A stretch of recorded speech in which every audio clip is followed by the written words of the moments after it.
Capítulo 4. Ninguém poderá ver o reino de Deus se não nascer de novo. Itens de 4 a 8. Ressurreição e reencarnação. Os judeus já acreditavam em reencarnação, porém não conheciam o termo reencarnação. Eles pensavam em torno do termo ressurreição. Então, tinham uma intuição de que haveria uma sobrevida da alma, ou seja, que o espírito poderia viver ou continuar após a morte. Então, era aceitável para eles uma nova chance, a possibilidade de haver uma nova chance. Então, nós aprendemos que a ressurreição seria o retorno no corpo, no próprio corpo, né? O retorno do espírito no próprio corpo. E sabemos que isso cientificamente é impossível. Então, nesse viés, vamos encontrar aí um contraponto fantástico a essa ideia, que é justamente uma lei natural, que seria qual? Aquilo que se degenera não se recompõe. Então, todos nós já aprendemos isso na escola. Enfim, é mais sensato e lógico a colocação de Jesus ao afirmar: o que é nascido da carne é carne, e o que é nascido do espírito é espírito. Então, naquela época, apenas os saduceus não acreditavam nisso, pois criam que tudo acabava com a morte. Então, vale ressaltar aqui a definição de cada palavra. Então, ressurreição dá a ideia de voltar à vida o corpo que já está morto, e reencarnação é a volta da alma ou espírito à vida corpórea, todavia em um outro corpo. Então, nós podemos aqui relembrar o capítulo 2 do Livro dos Espíritos, que fala exatamente da encarnação dos espíritos. E a pergunta 133, feita por Kardec aos espíritos, que é a seguinte: qual o objetivo da encarnação dos espíritos? E a resposta: Deus lhes impõe a encarnação com o objetivo de fazê-los chegar à perfeição. Para alguns é uma expiação, já para outros uma missão. Então nós podemos perceber aqui, diante da resposta dos espíritos, né, que o objetivo é de fazer o homem chegar à perfeição. Então somente quando ele chegar à perfeição é que ele conhecerá, que ele entrará no reino de Deus. Até lá, ele vai precisar retornar neste plano inúmeras vezes, até que essa perfeição chegue. Então, para isso, nós contamos sempre com a misericórdia divina, e quantas vezes forem necessárias para a evolução de um espírito, ele retornará ao corpo, porém em épocas diferentes. Então, a gente pode perceber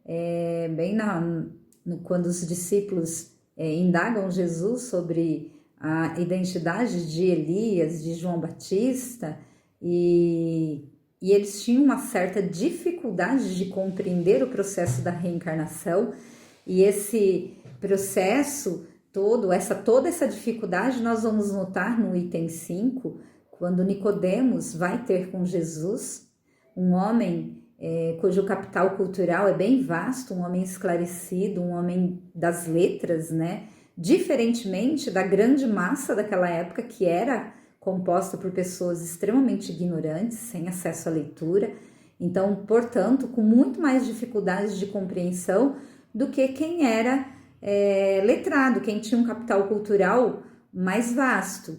E mesmo aqueles com capital cultural vasto também tinham dificuldade de compreender como se daria esse processo, né? Penso que o nascer de novo é a lei natural mais sensata que existe. E independentemente de uma pessoa crer ou não na existência de Deus ou de outras vidas, essa lei, ela é para todos, não tem como fugir. E Jesus fala com tanta autoridade a Nicodemos, e mesmo assim ele ainda fica perdido, sem saber como seria esse processo. Vamos acompanhar o que Jesus nos ensina quando fala com Nicodemos. Então, sob o Evangelho de São João, né, capítulo 3, de 1 a 12. Então, Nicodemos chega a Jesus, né, à noite e diz: Mestre, sabemos que vieste da parte de Deus para nos instruir como um doutor, porquanto ninguém poderia fazer os milagres que fazes se Deus não estivesse com ele. E Jesus respondeu: em verdade, digo-te, ninguém pode ver o reino de Deus se não nascer de novo. E Nicodemos, intrigado, faz outra pergunta: como pode nascer um homem já velho? Pode tornar a entrar no ventre de sua mãe para nascer segunda vez? Jesus lhe responde: em verdade, digo-te, se um homem não renasce da água e do espírito, não pode entrar no reino de Deus. O que é nascido da carne é carne, e o que é nascido do espírito é espírito. Então, nós vamos perceber aqui que Jesus esclarece a Nicodemos que não é dessa forma que ele pergunta que o processo da reencarnação se dá. Então, ele fala que o homem, se um homem não renasce da água e do espírito, não pode entrar no reino de Deus. Naquela época, havia uma certa confusão, assim, as pessoas não tinham conhecimentos científicos como nós o possuímos hoje, né? Então, muito imperfeitos eram os conhecimentos dos antigos sobre as ciências físicas. Eles acreditavam que a Terra saíra das águas e por isso consideravam a água como elemento gerador absoluto. Assim é que na Gênese, né? O Espírito de Deus era levado sobre as águas, flutuava sobre as águas, que o firmamento seja feito no meio das águas. Então, a gente vai ver isso, essa acepção aqui em Gênesis. Mas o que Jesus tenta dizer quando ele usa a água como simbologia? Ele quer representar, então, que o corpo é a água, ou a água é o corpo. Então, o que representa a água representa o corpo.